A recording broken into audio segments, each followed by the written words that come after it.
What's up everyone, Darcblade here bringing you a video celebrating Uncharted 3's second anniversary. As well as that, I'll be bringing you information about patch 1.18. Basically, to celebrate the second year anniversary of Uncharted 3, Naughty Dog have released a huge patch 1.18. And on top of that, they are giving us free DLC. Basically, every map will be available to download now. On top of that, they're actually giving us a new map as well to go with this event. Anyway, in this video I'm going to talk a bit about what comes with the patch as well as my thoughts and feelings on them. I know I've been away from Uncharted a little while and I don't play it as regularly as I used to, but I still love the game and I still got a lot of respect for the game. The first changes is obviously with the maps. All the DLC maps are now available to download for no additional cost. You can get them for free. Basically, you can go to the in-game store and download the Flashback map packs 1, 2 and Drake's Deception map pack. On top of this, a new map, Dry Docks, is going to be made available to all competitive playlist and custom game modes. This is absolutely great that Naughty Dog are doing this for players, especially because the game is probably getting to the end of its lifespan, what with the new consoles coming out soon. I can understand that some players might feel a little bit gutted that they actually paid a lot of money for the various maps, but at this point in the game's lifespan, I don't think it matters too much. It might actually even draw more players to the multiplayer, which is all for the better. They've made a few changes to the co-op system as well. Old Quarters map is now being added to the co-op arena playlist. They have also increased the drop rate for all the treasures in co-op modes. This is great because I used to hate having to farm the treasures. But lastly though, the Old Quarters map, although it's been added to the other co-op modes, it has been removed from the Hunter Arena playlist. They've made numerous changes to the weapons in the multiplayer, lots of changes. Basically, firstly, the hipfire accuracy has been greatly reduced on all weapons, along with the angle and distance at which auto-lock engages. But blind firing from cover has not changed.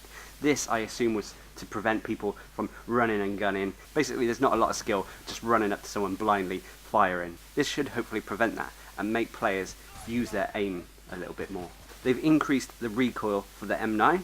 They've decreased the recoil for the FAL SS. The rate of fire mod has been decreased on the M9, ARM Micro and Cal 7. The recoil of the last round fired in a G-mile burst has been significantly reduced. The burst delay and recoil have been reduced on the Raffica. The accuracy mod on the Raffica has been slightly improved. The recoil has been reduced on the Tau Sniper, and the weapon does no longer automatically scope in. This is a really good change. It means you could probably use the Tau Sniper as a Magnum type weapon now, which is great. And the rate of fire mod has increased effectiveness for the Tau Sniper.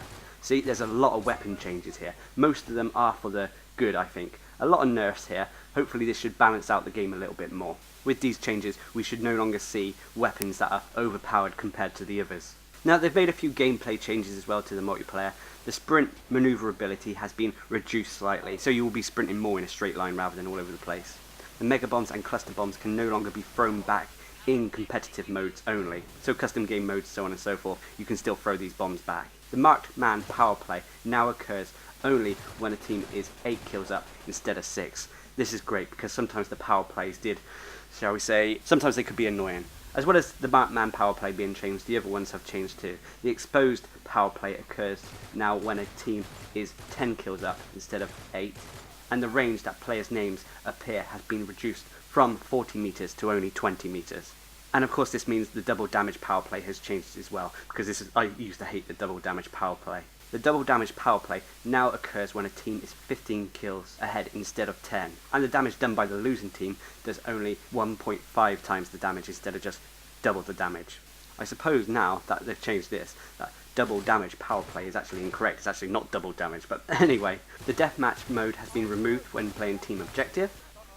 They've increased the score limit of free team deathmatch to 25 from 20.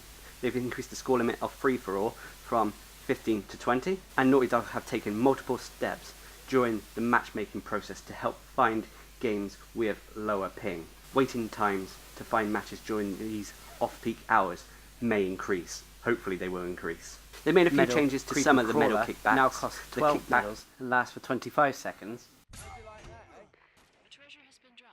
They've changed Quick Bomb a bit. Quick Bomb now costs 12 medals and lasts for 12 seconds. And finally, Explosives now costs only 5 medals. They've made a few changes to various boosters as well. Slot 1 now has Kickback Endurance, Ammo Award, Bargain and Team Safe. Slot 2 now has Beast Mode, Regeneration, Explosive Expert, and Explosive Shell Expert. They've also changed a bit with the paid boosters. The bargain paid booster cost has increased from 100k to 250k, and the ping paid booster has increased from 100k to again 250k. A nice touch they've added is they've added new third buddy boosters. Basically, these third buddy boosters is when you were using a certain character along with their specific weapons, you would get an extra booster. They've added one for Cutter. If you're using Cutter's Cal 7 and the Jade Power 9, you'll get Sugar Buddy. If you're using Eddie's AK and a Jade Power 9, you'll get Booty Buddy. If you use Drazza with Drazza's Dragon, a Jade Power 9, you'll get Thanks Buddy. If you use Flynn with Flynn's Gmail, Jade Power 9, you get Explosive Buddy. And lastly, if you use Lazarevich with Lazarevich's Foul SS and a Jade Power 9, you will get Stealth Buddy. I noticed that all of these actually just have a Jade Power 9 because they don't necessarily have their own pistols. And the last change comes with a few map adjustments. Basically, a gate has been added to the London Underground Tunnel to block off the dead end, and plunder chests have been rebalanced on the maps Syria and Museum. Now, as you can see, this is a big patch, a big major patch that has changed a lot of aspects of the game's multiplayer. Most of these changes, in my opinion, are welcome. Hopefully they should rebalance the game, especially when it comes to the weapons. The boosters, not so sure about, but we'll see how they play out. What I can say is Naughty Dog have really supported this game for the past 2 years. They say this is the last major patch that we will be receiving, but they will continue to support the community and the game through the lab and community events. It's strange to think that 2 years ago was when Uncharted 3 came out. It still feels like yesterday. I mean, Uncharted 3 was the first game that I really concentrated making YouTube videos with. And although the game has died down a little bit for me in that, I'm still pleased with how the community supports the game and how Naughty Dog have continued to support the game throughout its entire lifespan. So here's me saying thank you Uncharted 3 for a great 2 years. Thank you Naughty Dog for providing us with all this DLC, these patches, these changes, and supporting the game, trying to make it the best it possibly can be. Anyway, I've been Darcblade, saying a big happy birthday, happy 2-year anniversary to Uncharted 3, and bringing you information for patch 1.18. I'll leave a link down in the description below where you can check out the patch notes if you want to, but until next time, I've been Darcblade. Hope you enjoyed the video, thanks for watching, subscribe and like for more.